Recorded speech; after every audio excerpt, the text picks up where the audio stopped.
പ്രണവമന്ത്രങ്ങൾ ഉരുവിടുന്ന ഈ സായം സന്ധ്യയിൽ എല്ലാവർക്കും സന്ധ്യാദീപത്തിലേക്ക് സ്വാഗതം. നാമം ജപായനം പുണ്യം നിരുപമദീപാങ്കുരം പോലെ സ്വരശ്രുതിലയമരമതുലം ദേവാങ്കണം മോക്ഷ സംഗീതസാരം നീളും വഴിത്താരയിൽ ജീവതാരം മംഗലാപം മായാവിൻ നിൻ പ്രസാദം.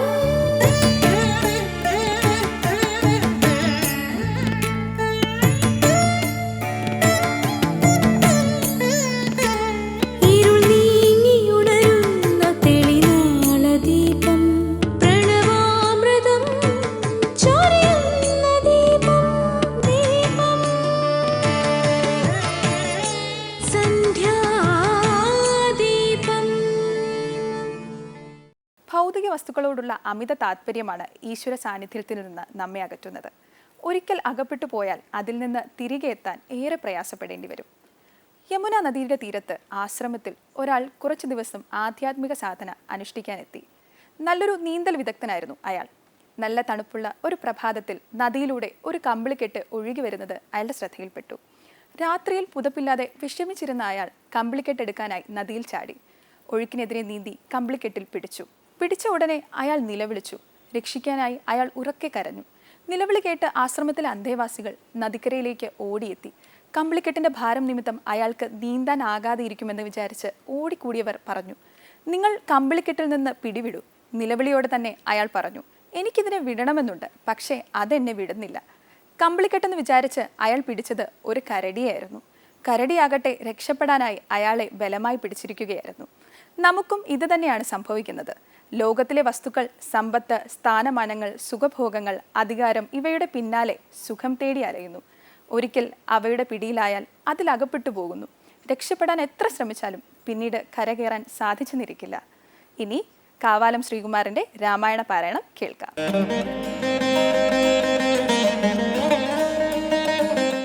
സത്യപ്രതിജ്ഞനായുള്ള ഭവാൻ മമ സത്യം പറഞ്ഞതു നേരെങ്കിലെന്നുടെ പദ്യമായുള്ളതിനെ പറഞ്ഞിടുവൻ. വ്യർത്ഥമാക്കിയിടായിക സത്യത്തെ മന്നവാ, എങ്കിലോ പണ്ടു സുരാസുരായോധനെ സങ്കടം തീർത്തു രക്ഷിച്ചേൻ ഭവാനെ ഞാൻ. സന്തുഷ്ടചിത്തനായന്നു ഭവാൻ മമ ചിന്തിച്ചു രണ്ടു വരങ്ങൾ നൽകിയിലയോ. വേണ്ടുന്ന നാളപേക്ഷിക്കുന്നതുണ്ടന്നു വേണ്ടും വരങ്ങൾ തരികെന്നു ചൊല്ലി ഞാൻ വച്ചിരിക്കുന്നു. ഭവാങ്കലതു രണ്ടുമിച്ഛയുണ്ടിന്നു വാങ്ങിടുവാൻ ഭൂപതേ. എന്നതിലൊന്നു രാജ്യാഭിഷേകം ഭവാൻ ഇന്നു ഭരതനെ ചെയ്യണമെന്നതും, പിന്നെ മറ്റൊന്നു രാമൻ വനവാസത്തിനിന്നു തന്നെ ഗമിക്കേണമെന്നുള്ളതും. ഭൂപതി വീരൻ ജടാവൽക്കലം പൂണ്ടു താപസവേഷം ധരിച്ചു വനാന്തരെ കാലം 14 വത്സരം വാഴണം. മൂലഫലങ്ങൾ ഭുജിച്ചു മഹീപതി ഭൂമി പാലിപ്പാൻ ഭരതനെയാക്കണം. രാമനുഷസി വനത്തിനു പോകണം എന്നിവ രണ്ടു വരങ്ങളും നൽകുകിൽ ഇന്നു മരണമെനിക്കില്ല നിർണയം എന്നു കൈകേയി പറഞ്ഞോരനന്തരം മന്നവൻ മോഹിച്ചു വീണാനവനിയിൽ. വജ്രമേറ്റദ്രിപതിച്ച പോലെ ഭുവി സജ്വരചേതസ വീണിതു ഭൂപനും. പിന്നെ മുഹൂർത്തമാത്രം ചെന്ന നേരത്തു കണ്ണുനീർ വാർത്തു വിറച്ചു നൃപാധിപൻ. ദുസ്സഹവാക്കുകൾ കേൾക്കായതെന്തയ്യോ, ദുസ്വപ്രമാഹന്ത കാൺകയോ ഞാനിഹ. ചിത്തഭ്രമം ബലാലുണ്ടാകയോ, മമ മൃത്യുസമയമുപസ്ഥിതമാകയോ. കിം കിമേതൽ കൃതം ശങ്കര ദൈവമേ, ശങ്കര ദൈവമേ. പങ്കജലോചന ഹാ പരബ്രഹ്മമേ, വ്യാഘ്രിയെപ്പോലെ സമീപേ വസിക്കുന്ന മൂർഖമതിയായ കൈകേയി തന്മുഖം നോക്കി നോക്കി ഭയം പൂണ്ടു ദശരഥൻ ദീർഘമായി വീർത്തു വീർത്തേവ മുര ചെയ്തു. ഇനി രാമായണ ദർശനം.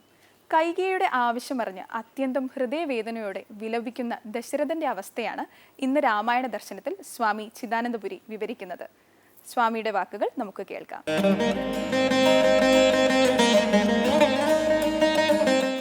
തൻ്റെ മകൻ ഭരതൻ രാജാവായി അഭിഷേകം ചെയ്യപ്പെടണം. ശ്രീരാമൻ 14 വർഷം മുനിവേഷധാരിയായി വനത്തിൽ കഴിയണം. ഈ 2 ആവശ്യങ്ങൾ ഉന്നയിച്ചുകൊണ്ട് സത്യപ്രതിജ്ഞനായ ദശരഥൻ്റെ മുമ്പിൽ വരങ്ങൾ ചോദിച്ചു കൈകേയി. അല്ലാത്ത പക്ഷം താൻ ആത്മഹത്യ ചെയ്യുമെന്നും പറഞ്ഞു. അതും ശ്രീരാമൻ്റെ പേരിൽ ദശരഥൻ സത്യപ്രതിജ്ഞ ചെയ്ത ശേഷമാണ് ഇപ്രകാരം ആവശ്യപ്പെട്ടത്. രാജാവ് ബോധക്ഷയം വന്ന് ഭൂമിയിൽ വീണു. ഉണർന്ന് ഈശ്വരനെ വിളിച്ച് കരയുന്ന ഭാഗമാണ്. കിം കിമേതത് കൃതം ശങ്കരദൈവമേ, പങ്കജലോചനഃ പരബ്രഹ്മമേ, വ്യാഘ്രിയെപ്പോലെ സമീപേ വസിക്കുന്ന മൂർഖമതിയായ കൈകേയി തന്മുഖം നോക്കി നോക്കി ഭയം പൂണ്ടു ദശരഥൻ ദീർഘമായി വീർത്തു വീർത്തേവ മുര ചെയ്തു. എന്തിവണ്ണം പറയുന്നതു ഭദ്രേ നീ, എന്തു നിന്നോടു പിഴച്ചതു രാഘവൻ. മത്പ്രാണഹാനികരമായ വാക്കു നീ ഇപ്പോൾ ഉര ചെയ്വതിനെന്തു കാരണം. എന്നോടു രാമഗുണങ്ങളെ വർണ്ണിച്ചു മുന്നമെല്ലാം നീ പറഞ്ഞു കേൾപ്പുണ്ടു ഞാൻ. എന്നെയും കൗസല്യാദേവിയെയും അവൻ തന്നുള്ളിലില്ലൊരു ഭേദമൊരിക്കലും എന്നല്ലോ മുന്നം പറഞ്ഞിരുന്നു. നിനക്കിന്നത് തോന്നുവാൻ എന്തൊരു കാരണം. നിന്നുടെ പുത്രനു രാജ്യം തരാമല്ലോ, ധന്യശീലേ രാമൻ പോകണമെന്നുണ്ടോ. രാമനാലേതും ഭയം നിനക്കുണ്ടാകാ, ഭൂമിപതിയായി ഭരതനിരുന്നാലും എന്നു പറഞ്ഞു കരഞ്ഞു കരഞ്ഞു പോയി ചെന്നുടൻ കാൽക്കൽ വീണോ മഹിപാലനും. നേത്രങ്ങളും ചുവപ്പിച്ചു കൈകേയിയും ധാത്രീപതീശ്വരനോടു ചൊല്ലിയിടിനാൾ. ഹേ പരമേശ്വര, പരബ്രഹ്മമേ, എന്താണ് സംഭവിക്കുന്നത് എന്ന് പറഞ്ഞ് കരഞ്ഞ് തൻ്റെ അരികിൽ ക്രുദ്ധയായ പെൺപുലിയെപ്പോലെ നിലകൊള്ളുന്ന കൈകേയിയുടെ മുഖത്തേക്ക് നോക്കി. നോക്കുന്നതിനനുസരിച്ച് ദശരഥന് ഭയം വർദ്ധിച്ചു. വീണ്ടും വീണ്ടും ഭയാക്രാന്തനായി ദശരഥൻ ഇങ്ങനെ പറഞ്ഞു, അല്ലയോ ഭദ്രേ, നീ എന്താണ് പറയുന്നത്? നിന്നോട് ശ്രീരാമൻ എന്ത് പഴച്ചു? എൻ്റെ പ്രാണനെ നശിപ്പിക്കുന്ന ഈ വാക്കുകളെ നീ പറയാൻ എന്ത് കാരണം? ഇത്രയും കാലമായിട്ട് നീ രാമൻ്റെ ഗുണഗണങ്ങളല്ലേ പറയാറ്? കൗസല്യയും താനും രാമൻ ഒരുപോലെയാണെന്നല്ലേ നീ പറയാറ്? പിന്നെ ഇപ്പോൾ രാമനെ കാട്ടിൽ പറഞ്ഞയക്കാൻ ആവശ്യപ്പെടാൻ എന്ത് കാരണം? നിൻ്റെ മകനായ ഭരതന് രാജ്യം വേണോ? ആവട്ടെ. പക്ഷെ രാമൻ എന്തിന് കാട്ടിൽ പോകണം? രാജാവായി ഭരതൻ ഇരിക്കട്ടെ. ഇപ്രകാരം പലത് പറഞ്ഞ് കരഞ്ഞ് കരഞ്ഞ് ആ രാജാധിരാജൻ കൈകേയിയുടെ കാൽക്കൽ വീഴുകയാണ്. കൈകേയി ആവട്ടെ ക്രോധം കൊണ്ട് കണ്ണുകൾ ചുമന്ന് ആ ചക്രവർത്തിയോട് ഇങ്ങനെ പറഞ്ഞു: ഭ്രാന്തനെന്നാകയോ ഭൂമിപതേ ഭവാൻ, ഭ്രാന്തിവാക്യങ്ങൾ ചൊല്ലുന്നതെന്തിങ്ങനെ? ഘോരങ്ങളായ നരകങ്ങളിൽ ചെന്നു ചേരും അസത്യവാക്യങ്ങൾ ചൊല്ലിയിടിനാൽ, പങ്കജനേത്രനാം രാമനുഷസ്സിനു ശങ്കാവിഹീനം വനത്തിനു പോകായികിൽ, എന്നുടെ ജീവനെ ഞാൻ കളഞ്ഞിടുവൻ മന്നവൻ മുൻപിൽ നിന്നില്ലൊരു സംശയം. സത്യസന്ധൻ ഭുവി രാജാ ദശരഥൻ എത്രയുമെന്നുള്ള കീർത്തി രക്ഷിക്കേണം. സാധുമാർഗത്തെ വെടിഞ്ഞതു കാരണം യാതനാ ദുഃഖാനുഭൂതിയുണ്ടാക്കേണ്ട. രാമോപരി ഭവാൻ ചെയ്ത ശപഥവും ഭൂമിപതേ വൃഥാ മിഥ്യയാക്കിയിടൊല. ഹേ രാജാവേ, ഇതെന്താണ്? അങ്ങ് ഭ്രാന്തനാണോ? ഇങ്ങനെ ഭ്രാന്തമായി വാക്യങ്ങൾ പരസ്പര ബന്ധമില്ലാതെ പറയുന്നത് എന്ത്? നിങ്ങളല്ലേ സത്യപ്രതിജ്ഞ ചെയ്തത്? നിങ്ങളല്ലേ രാമൻ്റെ പേരിൽ ശപഥം ചെയ്തത്? അതുകൊണ്ട് രാവിലെ തന്നെ രാമൻ ഒരു മടിയും കൂടാതെ കാട്ടിലേക്ക് പോയിക്കൊള്ളണം. അല്ലാത്ത പക്ഷം നിൻ്റെ മുന്നിൽ ഞാൻ ആത്മഹത്യ ചെയ്യും, അതിന് യാതൊരു സംശയവുമില്ല. അല്ലെങ്കിലും ലോകം മുഴുവൻ സത്യസന്ധനാണ് രാജാവ് ദശരഥൻ എന്നുള്ള പേരുണ്ട്. അതെന്തിനാണ് നശിപ്പിക്കുന്നത്? ആ കീർത്തി നിലനിർത്തൂ എന്നല്ല, പറഞ്ഞത് പാലിക്കുക എന്നുള്ളത് സാധുമാർഗമാണ്. പ്രതിജ്ഞ ചെയ്തത് പരിപാലിക്കുക എന്നുള്ളത് സാധുമാർഗമാണ്. ആ സാധുമാർഗത്തിൽ ജീവിച്ചാൽ ജീവിതത്തിൽ നന്മയുണ്ടാകും. അല്ലാത്ത പക്ഷം യാതനാ ദുഃഖാനുഭൂതി ഉണ്ടാകും. എന്തിനാണ് വെറുതെ യാതനകളെ, നരകയാതനകളെ വലിച്ചു വയ്ക്കുന്നത്? സത്യപ്രതിജ്ഞ ചെയ്തിട്ട് പാലിക്കാതിരുന്നാൽ എന്തിനാണ് നരകയാതന ഏറ്റെടുക്കുന്നത്? അതുകൊണ്ട് രാമൻ്റെ പേരിൽ ഭവാൻ ചെയ്ത ശപഥവും ഹേ രാജാവേ മിഥ്യയാക്കരുതേ. ഇതാണ് കൈകേയിയുടെ വാക്യങ്ങൾ. ഇവിടമൊക്കെ ദൃഢമായി തൻ്റെ നിശ്ചയത്തിൽ ഉറച്ചു നിൽക്കുന്ന കൈകേയിയുടെ ഭാവവും, സത്യപ്രതിജ്ഞ ചെയ്തതുകൊണ്ട് സത്യബദ്ധനായി തീർന്ന രാജാവിൻ്റെ ക്ലേശവും അഥവാ ഒന്നും ചെയ്യാൻ കഴിയായികയും, ഇവ രണ്ടുമാണ് നമ്മൾ കാണുന്നത്. തുടർന്ന് കൈകേയി തന്നുടെ നിർബന്ധവാക്യവും രാഘവനോടു വിയോഗം വരുന്നതും ചിന്തിച്ചു ദുഃഖസമുദ്രേ നിമഗ്നനായി സന്താപമോടു മോഹിച്ചു വീണിടിനാൻ. രാജാവ് വീണ്ടും ബോധം കെട്ട് ഭൂമിയിൽ വീണു. നേരത്തെ കൈകേയിയുടെ വജ്രസമാനമുള്ള വാക്യങ്ങളെ കേട്ടിട്ടാണ് ബോധം കെട്ടത്. അത് പെട്ടെന്നുള്ള പ്രതികരണമാണ്. എന്നാൽ ഇതാകട്ടെ ചിന്തിച്ച് ചിന്തിച്ച് ഉത്തരം കിട്ടാതെ, ഒന്ന് താൻ സത്യബദ്ധനായിരിക്കുന്നു, കൈകേയിയുടെ നിർബന്ധവാക്യമാകട്ടെ രാമൻ കാട്ടിലേക്ക് പോകണമെന്ന്. മറ്റൊന്നാകട്ടെ രാമനെ പിരിഞ്ഞിരിക്കാൻ തനിക്ക് സാധ്യമല്ല. ഈ രണ്ടിന് നടുക്ക് ചിന്തിച്ച് ചിന്തിച്ച് സന്താപമേറി രാജാവ് മോഹിച്ച് ഭൂമിയിൽ വീഴുകയാണ്. അത് ശ്രവണമാത്രത്തിലുള്ള ബോധക്ഷയമായിരുന്നെങ്കിൽ ഇത് വിചാരത്തിൽ നിന്ന് ഉത്തരം കിട്ടാതെ വരുമ്പോഴുണ്ടാകുന്ന വ്യാകുലതയിൽ നിന്നുള്ള ബോധക്ഷയമാണ്. ഇങ്ങനെ തീർത്തും ഭൂമിയിൽ ബോധരഹിതനായി വീണു രാജാവ്. തുടർന്നുള്ള ഭാഗങ്ങൾ നമുക്ക് അടുത്ത പ്രാവശ്യം ശ്രദ്ധിക്കാം. രോഗവ്യഥ രോഗം ഭേദമാകുന്നതോടെ അവസാനിക്കും. കടത്തെക്കുറിച്ചുള്ള ദുഃഖം കടം തീരുന്നതോടെ അവസാനിക്കും. പക്ഷെ മക്കളെക്കുറിച്ചുള്ള ദുഃഖം അത് ജന്മം ഒടുങ്ങുന്നതുവരെ പിന്തുടരുമെന്ന് ദശരഥനിലൂടെ വ്യക്തമാക്കുകയായിരുന്നു സ്വാമി ചിദാനന്ദപുരി.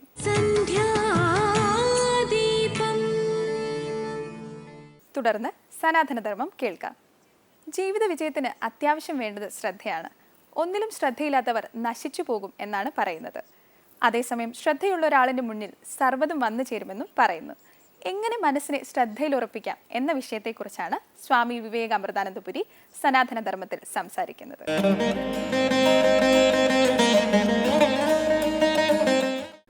ഓം അമൃതേശ്വരിയൈ നമഃ.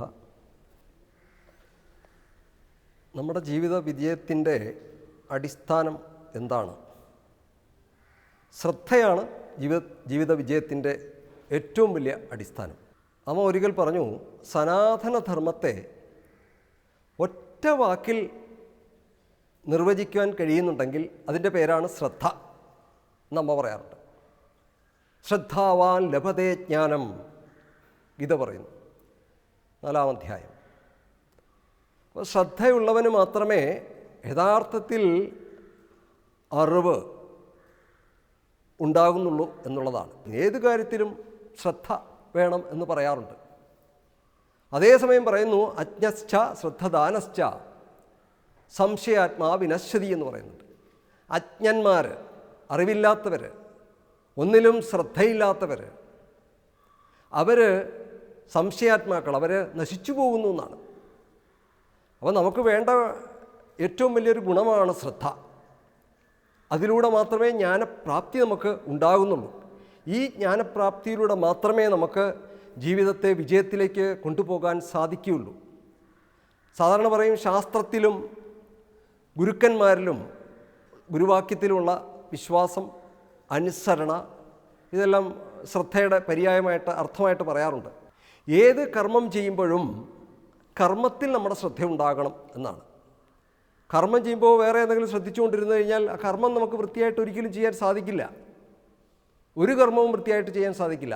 അപ്പോൾ കർമ്മം ചെയ്യുമ്പോൾ ആ കർമ്മത്തിൽ നമ്മുടെ മനസ്സ് നിർത്താൻ നമ്മൾ പഠിച്ചിരിക്കണം. അവിടെ ശ്രദ്ധ വേണം.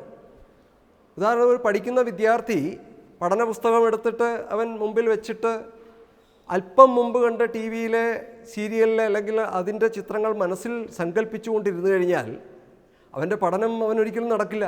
ഇപ്പോൾ ഒരേ സമയം ടി വി വെച്ചുകൊണ്ട് ഒരാൾ പഠിക്കാൻ ഇരുന്ന് കഴിഞ്ഞാൽ എങ്ങനെ ഉണ്ടാവും? ടി വിയിൽ ഒരു സൈഡിൽ സിനിമ കാണുകയാണ്, മറ്റേ സൈഡിൽ പുസ്തകം വായിക്കുകയാണ്. ഇത് രണ്ടും കൂടെ നടക്കില്ല. ഒന്നിൽ നമുക്ക് ശ്രദ്ധ വേണം.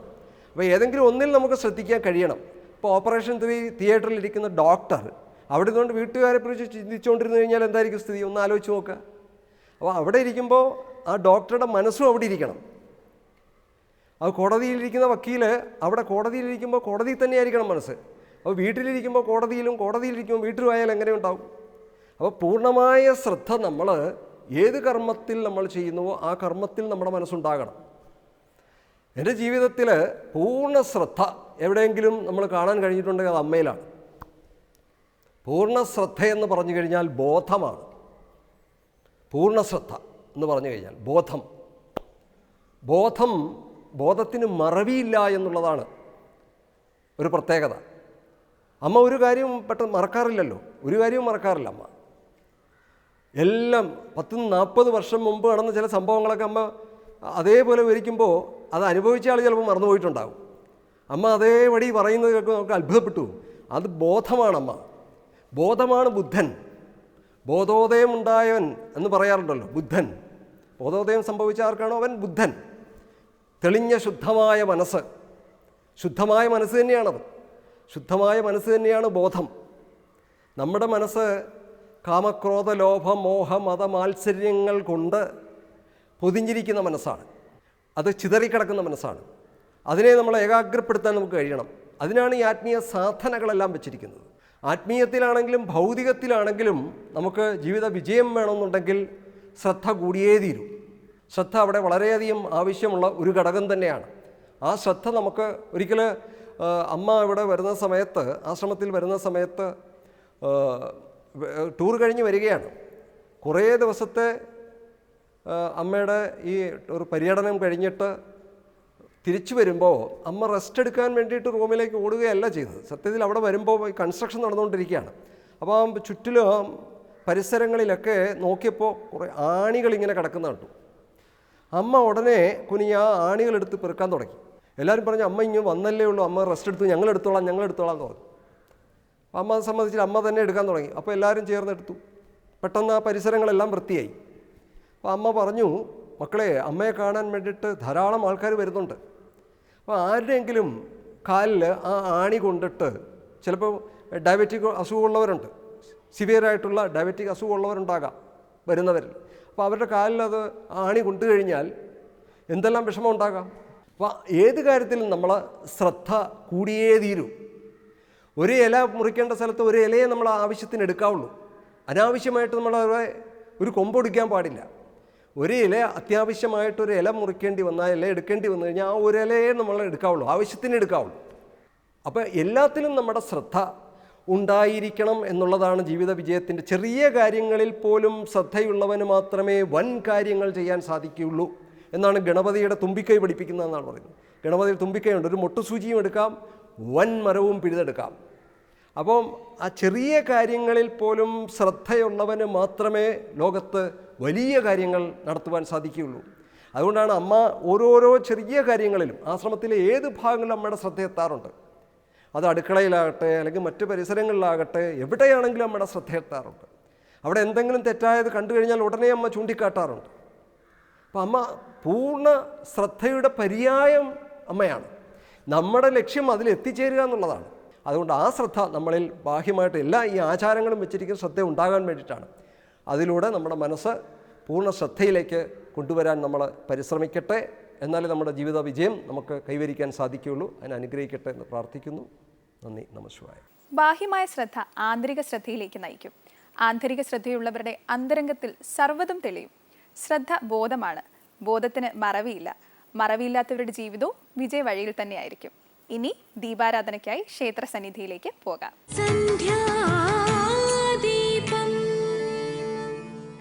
ഈ ലോകത്തിൻ്റെ മുഴുവൻ സ്നേഹവും ആരാധനയും ലഭിക്കാൻ ആഗ്രഹിക്കുന്നുവെങ്കിൽ അതിന് ഒരു മാർഗമേ ഉള്ളൂ.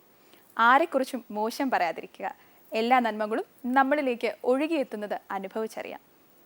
ഇനി ആരതി തൊഴുത് മടങ്ങാം. നമസ്കാരം.